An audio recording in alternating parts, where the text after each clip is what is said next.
La trahison dévoilée. Les flèches étincelantes de la Nouvelle Genève s'élevaient vers les étoiles, témoignage des progrès de l'humanité depuis son adhésion au Conseil galactique. L'ambassadrice Elina Seto se tenait à la fenêtre panoramique de son bureau, son reflet fantomatique sur fond de paysages urbains extraterrestres. La sonnerie de notification de son implant neuronal rompit le silence, signalant un message urgent de son informateur au sein du Conseil. En accédant au paquet de données cryptées, le sang d'Alina se glaça. Le Conseil galactique, l'institution même à laquelle l'humanité avait fait confiance pendant des décennies, préparait une trahison.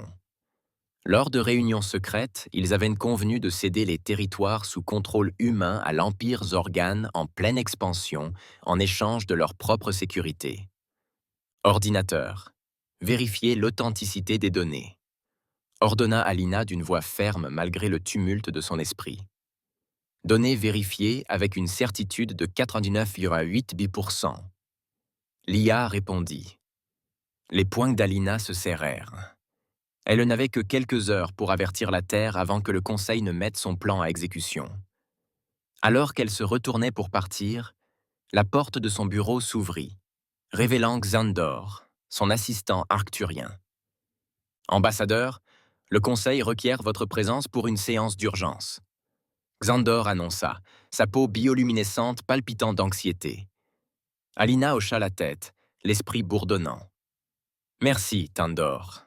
J'arrive bientôt. » Dès que les secours furent partis, Alina activa sa ligne sécurisée avec le commandement de la défense terrestre. Ici, l'ambassadeur Sato. Code d'autorisation. Theta 9-7. Écho. Nous sommes en situation de code noir. Le Conseil galactique est compromis. Préparez-vous à l'évacuation immédiate de tout le personnel extraterrestre et déclenchez le protocole de chute du marteau. La réponse fut immédiate. Compris, ambassadeur. Soyez prudent. La Terre est prête. Elina prit une grande inspiration, rajusta son uniforme et se dirigea vers la salle du Conseil. En marchant, elle remarqua une présence renforcée des forces de sécurité, des espèces extraterrestres se rassemblant pour des conversations chuchotées, et une tension sous-jacente imprégnait l'air. Les grandes portes de la salle du Conseil se dressèrent devant elle. Bélina s'arma de courage et entra. La salle circulaire était remplie de représentants de dizaines de races extraterrestres, leur physiologie variée témoignant de la diversité de la vie galactique. Au centre se tenait l'imposante silhouette du haut conseiller Jarkak, gesticulant des avant-bras tandis qu'il s'adressait à l'Assemblée. Ainsi, dans l'intérêt de la paix et de la stabilité galactique, nous avons conclu un accord avec l'Empire Zorgan, résonna la voix retentissante de Zarkax dans la salle.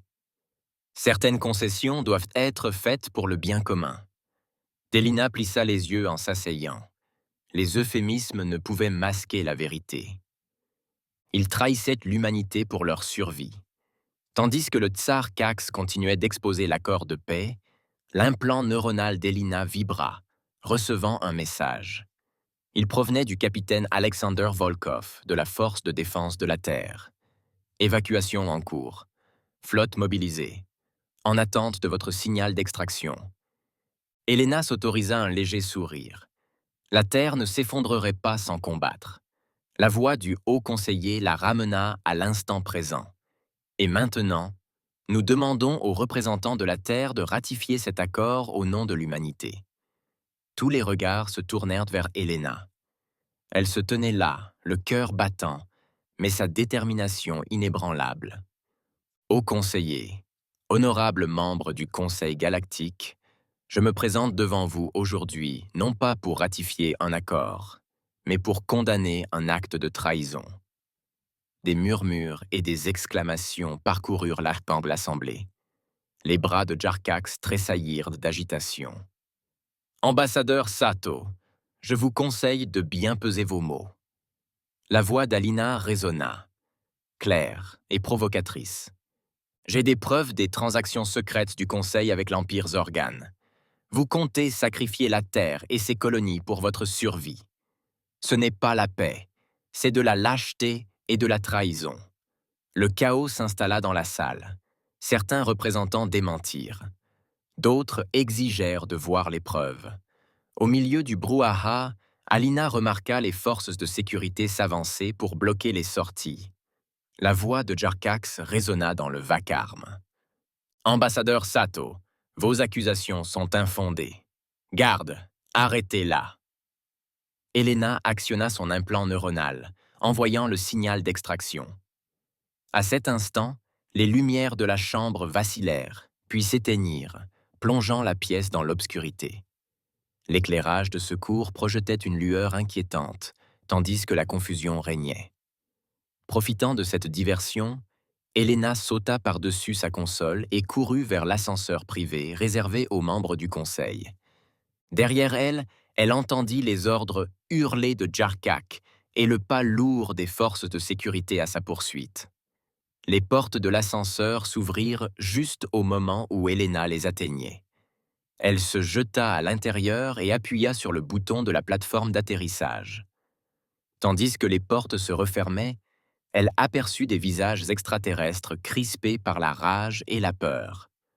Son implant neural sonna de nouveau. « Ambassadeur, ici le capitaine Volkov. Nous approchons de votre position. Arrivée prévue dans 2 minutes. » « Compris, capitaine. Je me dirige vers le toit. » L'ascenseur s'éleva à toute vitesse, et Elena en profita pour reprendre son souffle. Elle accéda à son implant, lançant le protocole de purge des données. Si elle était capturée, le Conseil galactique ne trouverait aucune trace des secrets de la Terre dans son esprit. Les portes de l'ascenseur s'ouvrirent, révélant la piste d'atterrissage balayée par le vent. Elena se précipita dehors, scrutant le ciel à la recherche de son équipe d'extraction. Au loin, elle aperçut la silhouette élancée d'une navette de la force de défense terrienne perçant la couverture nuageuse. Mais elle n'était pas seule sur le toit. Une escouade des forces de sécurité du Conseil émergea d'un 2e ascenseur, les armes braquées sur elle. « Rendez-vous, ambassadeur, le garde en chef. Un Cronin imposant, » grogna-t-il. « Il n'y a plus d'endroit où fuir. » Elina leva lentement la main, gagnant du temps.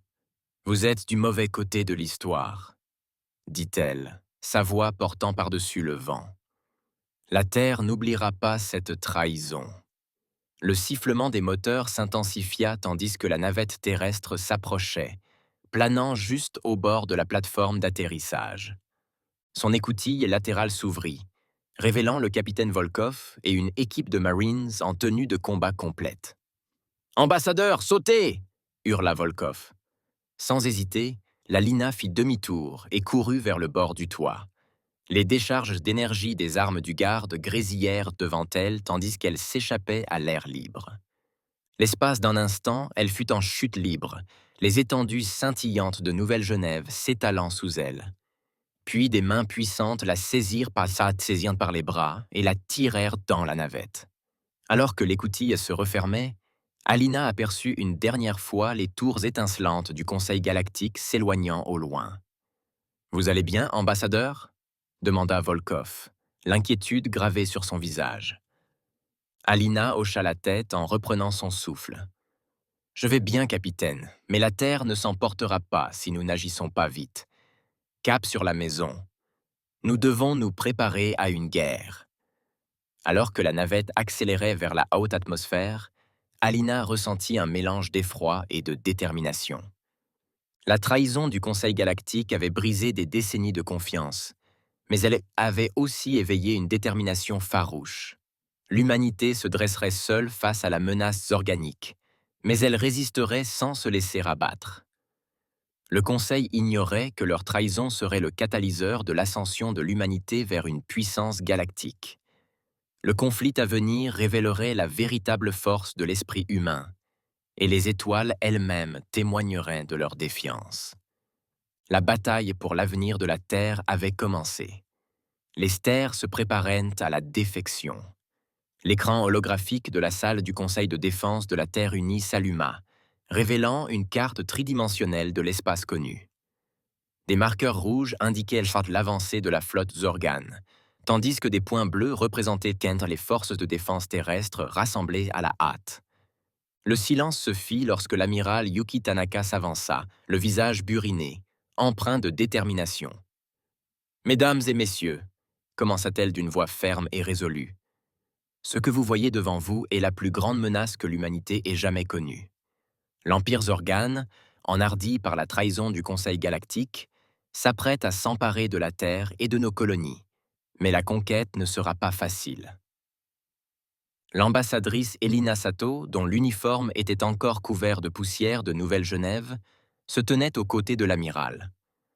L'évacuation du personnel extraterrestre est presque terminée. La Terre est unie, mais seule face à cette menace. Un murmure parcourut l'assemblée des dirigeants. Le général Obasi Okafor, commandant des forces armées de l'Union africaine, prit la parole.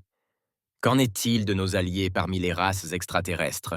Ils ne sont sûrement pas tous favorables à cette trahison. » Elina secoua la tête. Quelques-uns ont exprimé leur sympathie, mais la peur des représailles des organes les retient dans le silence. Nous ne pouvons espérer aucune aide de leur part. Alors, nous nous aiderons nous-mêmes, déclara le Dr Mai Chen, chef de la division de recherche avancée de la Terre. Elle tapota son datapad, et de nouvelles images apparurent sur l'écran holographique. Au cours de la dernière décennie, nous avons procédé à la rétro-ingénierie de technologies extraterrestres obtenues par le commerce et d'autres moyens. Nous sommes maintenant à la veille de plusieurs avancées qui pourraient renverser le cours de cette guerre. L'écran présentait des schémas de générateurs de boucliers avancés, des améliorations de propulsion plus rapides que la lumière et un armement capable de rivaliser avec tout ce qui existe dans la galaxie connue. L'amiral Tanaka hocha la tête en signe d'approbation. « Excellent travail, Dr Chen. Quand pourrons-nous mettre en œuvre ces avancées?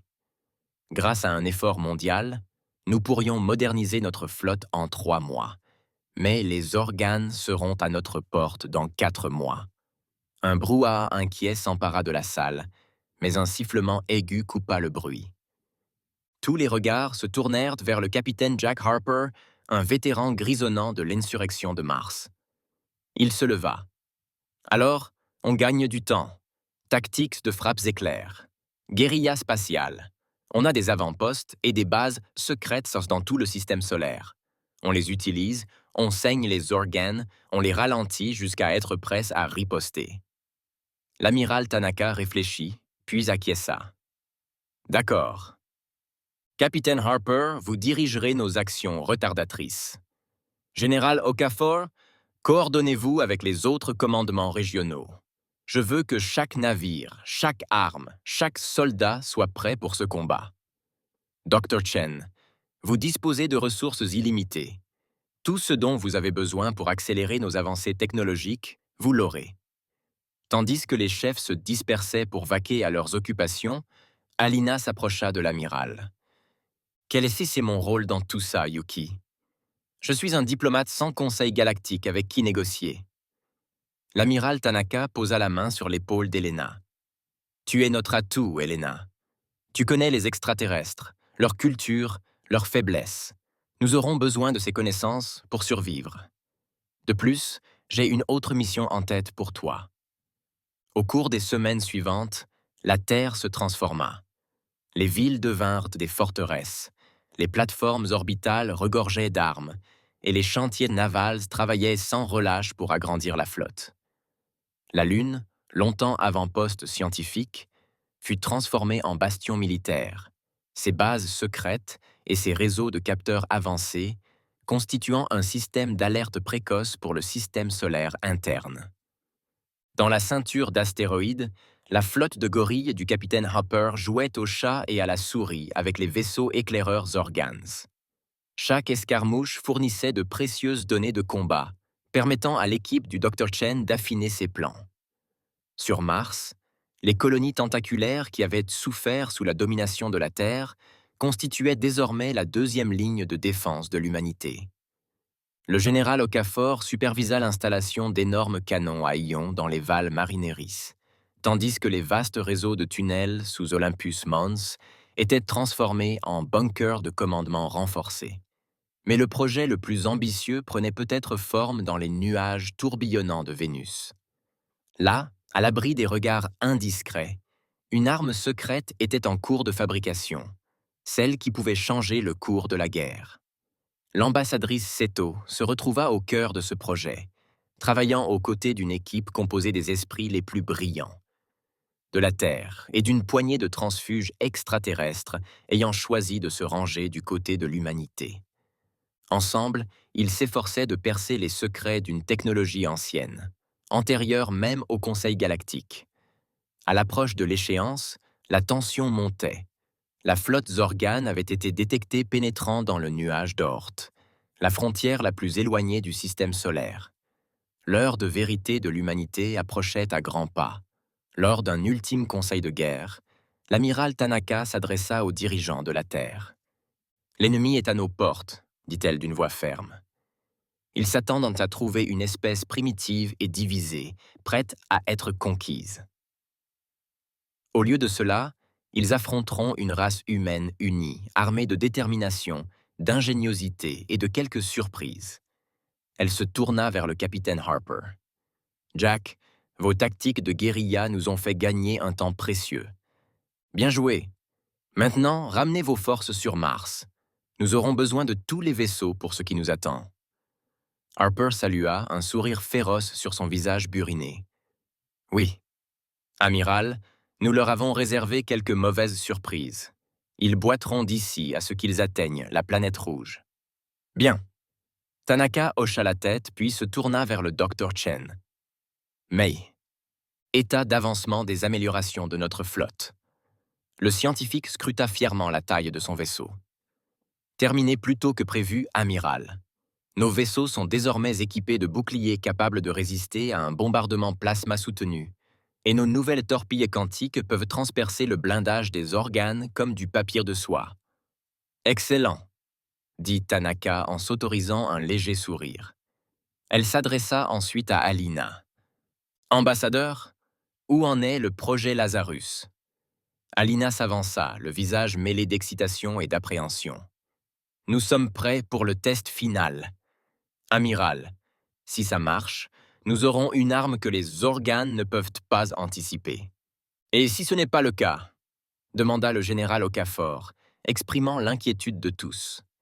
Elina soutint son regard avec assurance. « Alors, nous nous battrons avec les moyens du bord et ferons payer aux organes chaque centimètre carré de notre système solaire. » L'amiral Tanaka hocha la tête, son regard scrutant les visages déterminés autour d'elle. « Très bien. Nous nous sommes préparés du mieux que nous avons pu. Maintenant, nous sommes prêts à affronter l'avenir. Pour la Terre, pour l'humanité, nous vaincrons. » Alors que le conseil était ajourné, Alina se retrouva face à la Terre, si fragile et pourtant si pleine de vie et de potentiel. Le sort de son monde, de son espèce tout entière, était en jeu. Mais en observant l'agitation, les vaisseaux se mettant en position défensive, les plateformes orbitales chargeant leurs armes, elle ressentit une vague de fierté. L'humanité avait été trahie, rejetée par ceux qu'elle considérait autrefois comme ses alliés. Mais face à l'extinction, elle n'avait pas cédé. Elle s'était relevée, unie et prête à se battre de toutes ses forces. Les organes et la galaxie tout entière allaient apprendre une précieuse leçon. Ne jamais sous-estimer l'esprit humain. Car poussée à bout, l'humanité ne se contente pas de lutter. Elle évolue, s'adapte et surmonte. Lorsque les premiers vaisseaux organes apparurent sur des capteurs longue portée, un silence tendu s'abattit sur le système solaire. Dans les centres de commandement sur Terre, sur Mars et dans toute la ceinture d'astéroïdes, les humains se tenaient prêts. Leur détermination inébranlable. La bataille pour la Terre allait commencer. Et avec elle, l'aube d'une nouvelle ère pour l'humanité parmi les étoiles. L'assaut Zorgan commence. Le vide spatial explose dans un éclatant spectacle de destruction lorsque la première vague de vaisseaux Zorgan pénètre dans le système solaire. Le capitaine Jack Harper, à bord de son vaisseau amiral, le Défiant, observe depuis la passerelle ces pièges soigneusement tendus dans la ceinture de Kuiper prendre vie. Des esprits masqués explosent, leurs noyaux d'antimatière déchirant les vaisseaux de tête de la flotte d'invasion. Ça va les ralentir, sourit Harper, son visage effrayé, illuminé par les explosions lointaines. Communication. Connectez-moi à l'amiral Tanaka. L'image holographique de l'amiral Yuki Tanaka apparut sur la passerelle, l'air sombre mais déterminé. Au rapport, Sir Capitaine. Le premier sang nous revient, amiral, répondit Harper. Nous avons éliminé leur avant-garde, mais la flotte principale avance. Ils atteindront Mars dans environ 6 heures à leur vitesse actuelle. Tanaka hocha la tête. Bon travail. Retournez sur la planète rouge. C'est l'heure de la phase 2. Alors que la flotte de guérilla de Harper se repliait sur Mars, toute la puissance de l'armada Zorgan apparut. Des milliers passes de vaisseaux, des chasseurs agiles aux cuirassés massifs, remplissaient l'espace où Pluton avait jadis prononcé ses discours. Au centre, un vaisseau colossal surpassait tous les autres. Le vaisseau amiral Zorgan, le World Eater. Sur sa passerelle, le commandant suprême Vexlor observait la planète rouge approcher avec un regard reptilien froid. Les primitifs ont donc un talent de combattant, finalement, siffla-t-il. Peu importe. Nous allons écraser leur pitoyable défense et revendiquer ce système pour la gloire de l'Empire Zorgan. Son subordonné, le sous-commandant Zath, s'approcha avec un rapport. Commandant suprême, nos éclaireurs signalent d'importantes fortifications à la surface de Mars et une flotte importante en orbite. Les écailles de Wexler ondulaient d'amusement. Ils envisagent de nous affronter, lancer la première vague d'attaque. Mettons leur courage à l'épreuve. Alors que la flotte Zorgan approchait de Mars, elle fut accueillie par un spectacle qui fit réfléchir même les extraterrestres aguerris. La planète rouge était truffée de défenses, son orbite peuplée de vaisseaux terriens de taille et de configurations variées. Mais ce sont les énormes canons à ions dépassant du Val Marineris qui ont attiré leur attention. Le général Obasi Okafor se tenait dans la salle de contrôle, au cœur d'Olympus Mons, observant l'ennemi se rapprocher. « Toutes les batteries, préparez-vous à tirer », ordonna-t-il d'une voix ferme. « Accueillons ces blizzards perfides comme des martiens. » Les canons à ions s'activèrent, leurs canons rayonnant d'une énergie à peine contenue. Alors que la première vague de vaisseaux Zorgans arrivait à portée, Okafor donna l'ordre. Feu.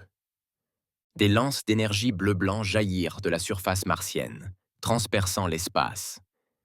Les vaisseaux Zorgan, pris au dépourvu par la puissance et la portée des armes, furent déchiquetés. Des dizaines de vaisseaux disparurent dans des éclairs aveuglants, tandis que les faisceaux ioniques submergeaient leurs boucliers et brisaient leurs coques. En orbite terrestre, l'ambassadrice Elena Sedo observait le combat se dérouler avec un mélange de fierté et d'anxiété. À ses côtés, le docteur Mai Chen surveillait les performances de leur nouvelle technologie. Les améliorations du bouclier tiennent le coup, rapporta Chen, ses doigts dansant sur les écrans holographiques. Et les torpilles quantiques dépassent les attentes. Nous les repoussons. Elena hocha la tête, mais ses yeux étaient maintenant fixés sur un autre écran, celui qui affichait la progression du projet Lazarus. « Combien de temps encore ?» demanda-t-elle. « Encore 1 heure, peut-être 2, répondit Chen. Nous poussons les systèmes à leur limite. Sur Mars, la bataille fait rage. Tandis que les canons à ions maintenaient à distance le gros de la flotte Zorgan, des essaims de chasseurs se livraient à des combats aériens acharnés au-dessus des sables rouillés de Mars.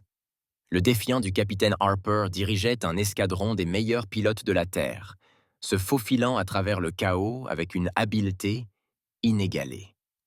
Le Faucon 3. Harper, observateur 6, aboya dans ses communications en éliminant un chasseur Zorgan d'un tir bien placé. Ces salauds sont rapides, mais prévisibles. Utilisez-les contre eux. Malgré le succès initial, l'immensité des forces organes commença à se faire sentir. Pour chaque vaisseau détruit, 2 autres le remplaçaient. Lentement mais sûrement, il se rapprochait de Mars. Dans son bunker de commandement, le général Okafor reçut de sombres nouvelles. « Monsieur, ils ont détruit 3 de nos canons à ions. Nous ne pourrons plus maintenir ce niveau de défense bien longtemps. » Okafor serra les mâchoires. Activez le Gambit Phobos. De l'autre côté du système solaire, l'amiral Tanaka observait la bataille se dérouler. « Il est temps, dit-elle, sa voix portant jusqu'à chaque vaisseau et base humaine. Toutes sur les forces, lancez l'opération Fronde. » À cet instant, l'humanité révéla sa véritable ruse. La lune martienne Phobos, longtemps considérée comme un satellite naturel, se scinda en 2. De son noyau creux émergea un énorme canon électrique, dont le canon était plus long que celui d'un vaisseau spatial. Avant que les organes puissent réagir, le projectile fut tiré. Un projectile de la taille d'un petit astéroïde, accéléré à une fraction de la vitesse de la lumière, transperça le cœur de leur flotte. Des dizaines de vaisseaux, dont l'un de leurs cuirassés, furent instantanément vaporisés. L'avancée des organes s'essouffla, la confusion régnant dans leurs rangs. Le rugissement furieux du commandant suprême Vexlor résonna dans le World Eater. Comment ces primitifs ont-ils pu dissimuler de telles armes? Profitant du chaos, la flotte terrienne a intensifié son attaque. Des vaisseaux équipés de nouvelles torpilles quantiques ont percé des trous dans les formations organes, tandis que des chasseurs améliorés ont traversé les champs de Dybrus, éliminant les retardataires. Mais les organes n'ont pas été vaincus si facilement. Se regroupant, ils lancèrent une contre-attaque massive. L'espace autour de Mars se transforma en une tempête d'armes énergétiques, de missiles et d'explosions. Alors que la bataille était en jeu, une transmission parvint à tous les commandants humains. C'était Elina Sato, le visage figé par la détermination. Toutes les forces, ici l'ambassadeur Sato. Le projet Lazarus est prêt. À mon signal, préparez-vous pour l'activation. Dans le ciel de Vénus, une structure massive, dissimulée dans les épais nuages de la planète, se mit à vibrer d'énergie. C'était un artefact d'une ancienne civilisation disparue depuis longtemps. Une civilisation qui maîtrisait la manipulation de la gravité elle-même. Marc. La voix d'Alina retentit. L'appareil s'activa, envoyant des ondes de distorsion gravitationnelle. Soudain, les vaisseaux organes se retrouvèrent tirés dans toutes les directions, leur formation brisée. Certains entrèrent en collision, tandis que d'autres furent déchirés par des forces gravitationnelles contradictoires. Dans la confusion, la flotte terrestre frappa violemment. Le capitaine Harper mena un assaut audacieux contre le vaisseau amiral Zorgan lui-même, ces vaisseaux fendant le chaos pour lancer un barrage de torpilles quantiques sur le dévoreur de mondes. Le commandant suprême Vexlor regarda, incrédule, son puissant vaisseau trembler sous l'impact. « Impossible, grogna-t-il. Battez en retraite. Tous les vaisseaux doivent reculer et se regrouper. » Alors que la flotte Zorgan se retirait vers les confins du système solaire, une acclamation retentit sur les canaux humains. Ils avaient réussi. Ils avaient repoussé l'assaut initial. Mais la voix de l'amiral Tanaka interrompit la célébration. Son ton prudent mais fier. Bravo à tous. Mais ce n'est que le début. Les organes reviendront et chercheront leur revanche. Restez vigilants. Prêts. Pour l'instant, nous avons mérité un moment pour souffler, honorer nos morts et nous préparer à la suite. Alors que l'adrénaline du combat retombait, le véritable prix à payer devint évident. Des débris des 2 camps jonchaient dans l'espace autour de Mars. La planète rouge elle-même portait de nouvelles cicatrices du conflit. Mais la Terre et ses colonies résistèrent, leur détermination plus forte que jamais. Dans les jours qui suivirent, tandis que les équipes de réparation travaillaient sans relâche et que de nouvelles stratégies étaient élaborées, une chose devint on ne peut plus claire. L'humanité ne luttait plus seulement pour sa survie. Elle se battait pour montrer à la galaxie qu'elle était une force sur laquelle il fallait compter. Les organes, et par extension le Conseil galactique, avaient gravement sous-estimé l'espèce qu'ils avaient trahie avec tant de désinvolture. Ils allaient maintenant subir les conséquences du réveil d'un géant endormi. La guerre pour l'avenir de la Terre venait à peine de commencer, mais déjà les courants du pouvoir galactique s'inversaient. L'humanité, autrefois considérée comme primitive, s'était révélée innovante, adaptable et totalement indomptable. Tandis que les étoiles tournoyaient au-dessus de nos têtes, un nouveau chapitre de l'histoire humaine s'écrivait. Un chapitre qui résonnerait à travers le cosmos pendant des éons. Dans les semaines qui suivirent la bataille de Mars, un calme précaire s'installa sur le système solaire. La flotte Zorgan s'était repliée aux confins de l'espace, soignant ses blessures et planifiant sans doute sa prochaine action. L'humanité profita de ce répit pour se fortifier, se reconstruire et approfondir ses avancées technologiques. À bord de la station spatiale fraîchement baptisée, encore plus loin. À bord de cette station, espoir de l'humanité, en orbite autour de la Lune, l'amiral Yuki Tanaka se tenait devant un parterre de chefs militaires, de scientifiques et de diplomates. La station, merveille d'ingénierie humaine et de technologie extraterrestre, servait de centre névralgique à la défense de la Terre. « Mesdames et messieurs, commença Tanaka d'une voix imprégnée d'autorité, nous avons surmonté la première tempête, mais la guerre est loin d'être terminée. Dr. Chen, qu'avons-nous appris sur la technologie Zorgan grâce aux débris que nous avons récupérés? Le docteur Mei Chen s'avança, les yeux brillants d'excitation. Amiral, nous avons fait une avancée. Les organes utilisent une forme unique d'intrication quantique dans leur système de communication et de ciblage. C'est incroyablement efficace, mais il présente une faiblesse critique. Elle tapota son pavé numérique et un écran holographique s'anima, affichant des équations et des schémas complexes. Si nous parvenons à perturber cette intrication, nous pourrons aveugler toute leur flotte. Un murmure d'excitation parcourut l'assemblée des chefs. Le capitaine Jack Harper, le bras toujours en écharpe depuis la bataille précédente, se pencha en avant. « C'est bien beau, Doc, mais comment utiliser ça ?» L'ambassadrice Elina Sato, qui observait tranquillement, prit la parole. « Nous tendons un piège. Les organes sont orgueilleux. Ils voudront se venger de leur défaite sur Mars. Nous utiliserons cela contre eux. » L'amiral Tanaka hocha lentement la tête, un plan se dessinant dans son esprit. Il nous faudra une cible suffisamment précieuse pour les attirer, mais que nous pouvons nous permettre de risquer. Cérès, suggéra le général Obasi Okafor, est stratégiquement importante, mais pas aussi cruciale que Mars ou la Lune. Nous pouvons évacuer les civils et y installer notre piège. Au cours des jours suivants, un plan audacieux prit forme. Les forces terrestres sembleraient se retirer de Cérès, la laissant apparemment vulnérable. En réalité, ils allaient déployer un réseau complexe de satellites furtifs et de plateformes d'armes dissimulées sur l'orbite de la planète naine. Pendant les préparatifs, Alina se retrouva à collaborer étroitement avec une petite équipe de transfuges extraterrestres ayant choisi de se ranger du côté de l'humanité. Parmi eux se trouvait Zix, un ancien scientifique organique, déçu par la brutalité de son empire. « Le dispositif de perturbation est prêt », annonça Zix, ses mains écailleuses ajustant soigneusement un globe métallique élégant. Une fois activé, il provoquera une défaillance en cascade dans leur réseau quantique. Mais nous n'aurons qu'une seule chance. Les organiques s'adapteront vite. Elina hocha la tête, sentant le poids de la responsabilité peser sur ses épaules. Espérons que ce sera suffisant. Les jours se transformèrent en semaines, et enfin, des capteurs longue portée détectèrent un mouvement.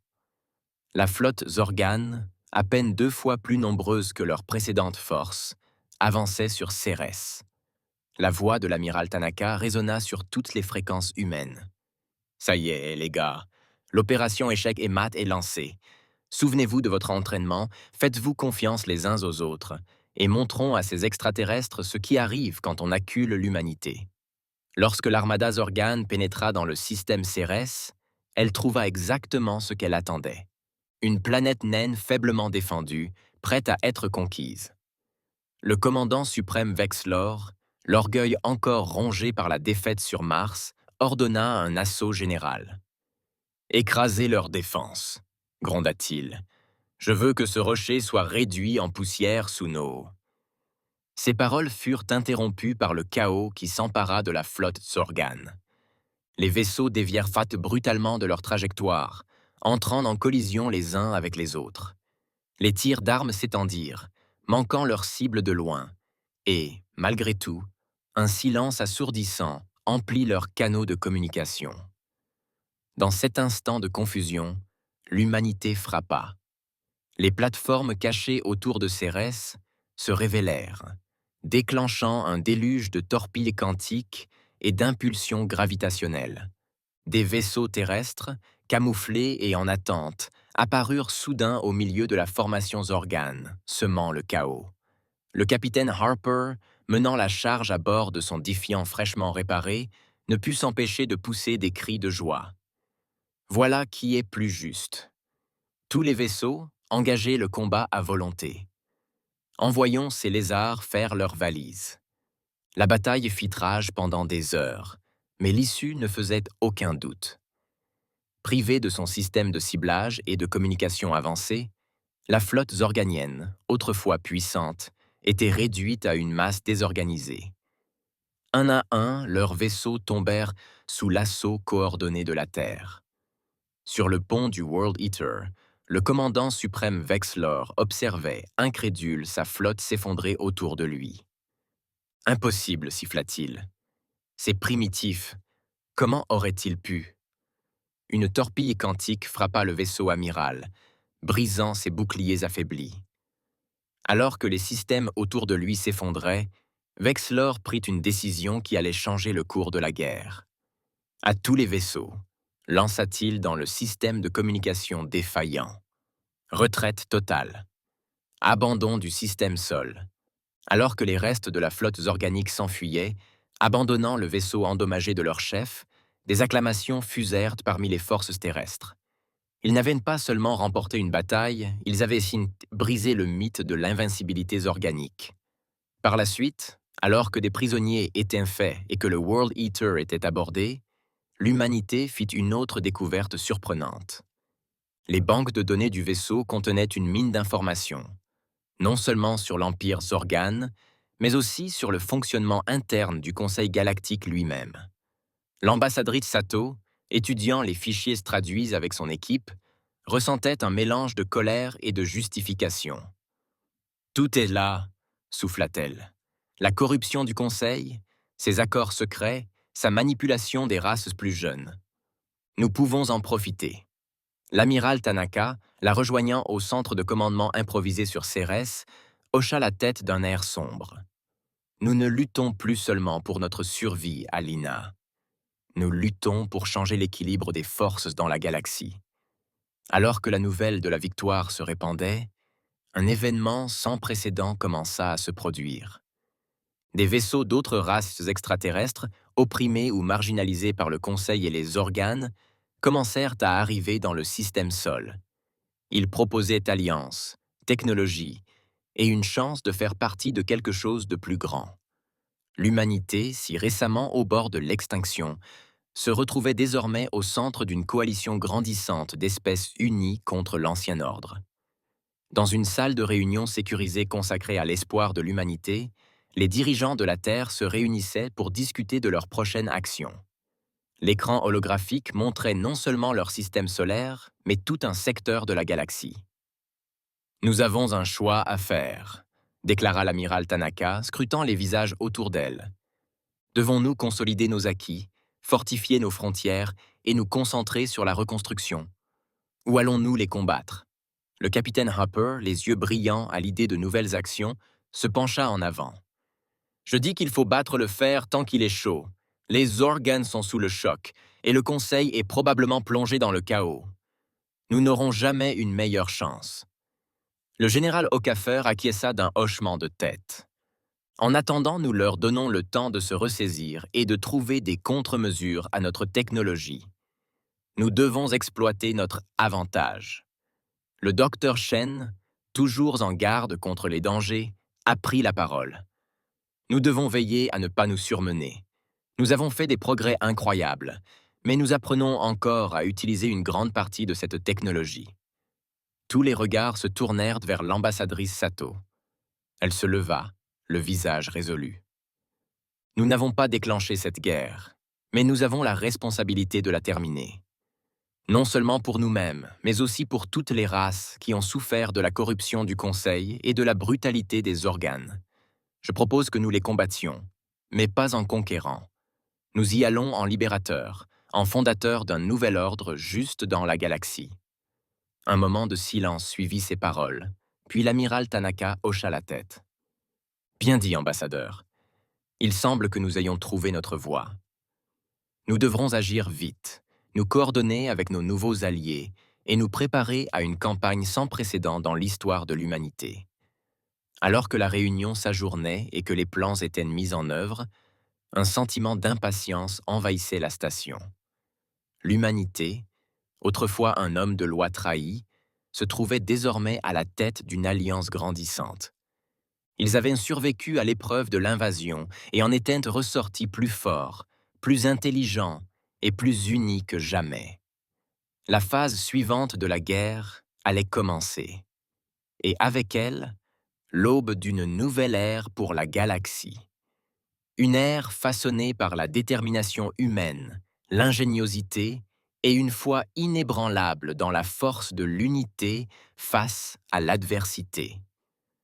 Alors que les vaisseaux se préparaient au départ et que les diplomates contactaient des alliés potentiels, une chose devint claire. Les étoiles elles-mêmes seraient témoins de l'ascension de l'humanité en tant que force de changement dans le cosmos.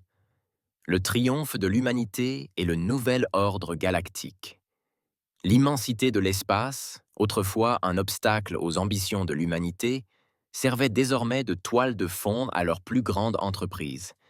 Une flotte de vaisseaux, humains et extraterrestres, quitta son voyage à vitesse supérieure à la lumière près du cœur de l'espace du Conseil galactique.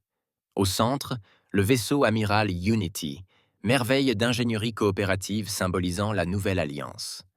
Sur son pont, l'amiral Yuki Tanaka et son équipage diversifié se tenaient. Les humains travaillaient aux côtés d'anciens ennemis et de nouveaux alliés, leur objectif commun surmontant les haines et les suspicions anciennes. Rapport de situation, ordonna Tanaka, la voix ferme malgré la gravité du moment. Le capitaine Jack Harper, désormais commandant de leur division tactique, réagit promptement. Les défenses du Conseil sont en état d'alerte maximale, amiral, mais elles sont en plein désarroi. On dirait que la défaite de Zorgan les a frappées plus durement que prévu. L'ambassadrice Elina Sato hocha la tête, les yeux rivés sur l'écran holographique tourbillonnant de la planète natale du Conseil. De nombreuses espèces membres sont en rébellion ouverte. Nos renseignements suggèrent que le cercle intime du Conseil s'est replié dans son bunker sécurisé à la surface. Alors, c'est notre cible, déclara Tanaka. Ça se termine aujourd'hui. Alors que la flotte engageait les lignes défensives du Conseil, la véritable force de l'Alliance menée par les humains devint évidente. Des vaisseaux utilisant un mélange de technologies issues d'une douzaine d'espèces se déplaçaient avec une coordination sans précédent. Les armes autrefois utilisées contre la Terre servaient désormais à sa défense. À la surface de la planète, le chaos régnait. Des millénaires de ressentiment et d'oppression débordaient tandis que les espèces soumises se soulevaient contre leurs anciens maîtres. Les couloirs autrefois majestueux de la salle du Conseil résonnaient des bruits de bataille. Une équipe d'intervention menée par le général Obesi Okafor s'est frayé un chemin à travers la dernière ligne de défense du Conseil.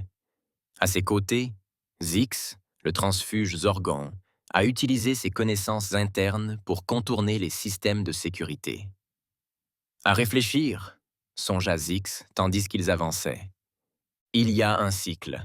J'aurais donné ma vie pour défendre cet endroit. Maintenant, je la donne pour le détruire. Okafor posa une main sur l'épaule de l'extraterrestre. C'est ça les humains, mon ami. Nous croyons aux secondes chances. Pendant ce temps, en orbite, le docteur Mai Chen coordonna le déploiement le plus ambitieux du projet Lazarus à ce jour. Le dispositif de manipulation de la gravité, désormais perfectionné et amplifié, s'étendit à toute la planète. Les vaisseaux du Conseil se retrouvèrent désorganisés, leurs défenses soigneusement dispersées au vent solaire. Harper, la voix de Chen grésilla dans les communications. Frappons-les de toutes nos forces. La réponse du capitaine Harper fut un déluge de torpilles quantiques qui illumina le ciel. Les défenses orbitales du Conseil, aussi redoutables soient-elles, s'effondrèrent sous l'assaut. Sur la planète natale du Conseil, les hauts conseillers Jarkax se rassemblèrent avec les loyalistes restants dans leurs bunkers souterrains. Les bruits des combats se rapprochaient de plus en plus. Comment? Il bredouilla, ses avant-bras gesticulant sauvagement. Comment ces primitifs avaient-ils pu faire ça? Les portes du bunker explosèrent vers l'intérieur. L'ambassadrice Elina Sato traversa la fumée et les débris, entourée de marines humains et d'alliés extraterrestres. « Nous avons fait cela », dit Elina d'une voix pleine d'autorité. « Parce que vous nous avez sous-estimés. Parce que vous pensiez pouvoir sacrifier une espèce entière pour votre propre bénéfice. L'humanité n'apprécie guère la trahison, une espèce entière à votre avantage. L'humanité n'apprécie guère la trahison. Conseiller. Les yeux de Jarkax se plissèrent. Vous êtes donc venus pour vous venger, pour nous détruire comme nous vous aurions détruit. Elina secoua la tête. Non. Nous sommes venus pour instaurer la justice, pour créer un nouvel ordre fondé sur la coopération et le respect mutuel, et non sur la domination et la peur. Alors que Jarkax et les autres conseillers étaient placés en détention, une acclamation s'éleva sur la planète. Des espèces qui vivaient sous la coupe du Conseil depuis des générations goûtaient pour la première fois à la liberté. Dans les jours qui suivirent, des représentants de toute la galaxie se réunirent dans les chambres mêmes où l'ancien Conseil avait jadis planifié la fin de l'humanité. L'amiral Tanaka, l'ambassadeur Sato et les dirigeants de dizaines d'espèces ont travaillé sans relâche pour jeter les bases d'une nouvelle alliance galactique. Nous sommes à la croisée des chemins, s'est adressée Elena à l'Assemblée, ses paroles étant diffusées à des milliards d'étoiles. L'ordre ancien est tombé, mais ce qui le remplacera dépend de nous. L'humanité tend la main à toutes les espèces pacifiques. Construisons un avenir où aucune race n'aura à craindre l'extinction, où les forts protègent les faibles, protègent les faibles, et où nos connaissances et nos compétences combinées atteindront des sommets toujours plus élevés. La réponse fut extraordinaire. Des espèces autrefois ennemies ont trouvé un terrain d'entente. Technologie et ressources ont été partagées librement. Une nouvelle ère d'exploration et de coopération s'est ouverte. Quant aux organes, leurs mains humaines vaincues avaient brisé leur empire. De nombreux mondes sous leur contrôle se révoltèrent, inspirés par l'exemple de la Terre. Les organes qui renoncèrent à leurs habitudes guerrières furent accueillis au sein de la nouvelle alliance, leurs compétences et leurs connaissances étant valorisées. Le commandant suprême Vexlor, capturé lors de la bataille de Cérès, observa ces événements depuis sa cellule avec un mélange d'amertume et de respect réticent. « Nous aurions dû les anéantir dès que nous en avions l'occasion, » murmura-t-il. Au lieu de cela, ils ont remodelé la face même de la galaxie. Les années passèrent, et les cicatrices de la guerre commencèrent à se refermer. La Terre, autrefois une planète reculée et inconnue de la majeure partie de la galaxie, devint un symbole de progrès et d'unité. Le système Sol, si farouchement défendu, servait désormais de capitale à la nouvelle alliance galactique. Pour le 5e anniversaire de la victoire sur le Conseil, une grande célébration eut lieu. Des vaisseaux venus d'une centaine de mondes emplirent le ciel terrestre, leurs équipages impatients de rendre hommage à la planète qui avait changé le cours de l'histoire galactique. L'amiral Tanaka, Son uniforme orné de médailles d'une douzaine d'espèces reconnaissantes se tenait sur un podium devant une foule immense. À ses côtés se trouvaient les héros de la guerre, Harper, Okafor, Chen, Sato et bien d'autres. Il y a 5 ans, Tanaka commençait, sa voix résonnant dans l'assemblée silencieuse. Nous étions menacés d'extinction, trahis seuls et dépassés. Il y a des années, Tanaka commençait, sa voix résonnant dans l'assemblée silencieuse. Nous étions menacés d'extinction. Trahis, seuls et désarmés, nous avons refusé de disparaître discrètement dans la nuit. Nous avons combattu, innové et tendu la main à ceux qui avaient souffert comme nous.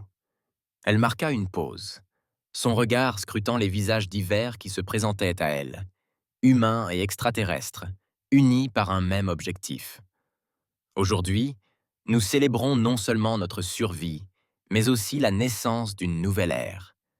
Une ère d'exploration, de coopération, de dépassement des limites du possible. Nous avons vu ce que nous pouvons accomplir ensemble. Et ceci, mes amis, n'est qu'un début. Tandis que les acclamations retentissaient et que les vaisseaux en orbite sonnaient de leurs sirènes, Alina Sato contemplait les étoiles. Ils ne semblaient plus froids et distants, mais pleins de promesses et de potentiel. L'humanité avait non seulement survécu à son épreuve du feu, mais était devenue un phare pour la galaxie. La trahison qui devait les anéantir les avait propulsés vers des sommets inimaginables. Et tandis que de nouveaux défis et aventures s'annonçaient du cosmos, une chose était sûre. L'humanité et l'alliance qu'elle avait forgée les affronteraient ensemble. En fin de compte, ce ne sont ni la supériorité technologique ni la puissance militaire qui ont sauvé l'humanité. C'est leur esprit indomptable, leur capacité à s'unir face à l'adversité et leur vision d'un avenir meilleur pour tous. Ces qualités, plus que tout, ont fait d'eux, d'une espèce au bord de l'extinction, les architectes d'une nouvelle civilisation galactique. Alors que les festivités se poursuivaient et que de nouvelles expéditions étaient planifiées aux confins de l'espace, les étoiles elles-mêmes semblaient briller davantage. La galaxie était entrée dans un nouvel âge d'or, l'humanité ouvrant la voie vers un avenir limité seulement par les limites de l'imagination et l'esprit d'unité qui l'avait mené jusqu'ici. La fin d'un chapitre était devenue le début d'une histoire encore plus grande, qui serait racontée encore et encore à travers le cosmos pendant des millénaires.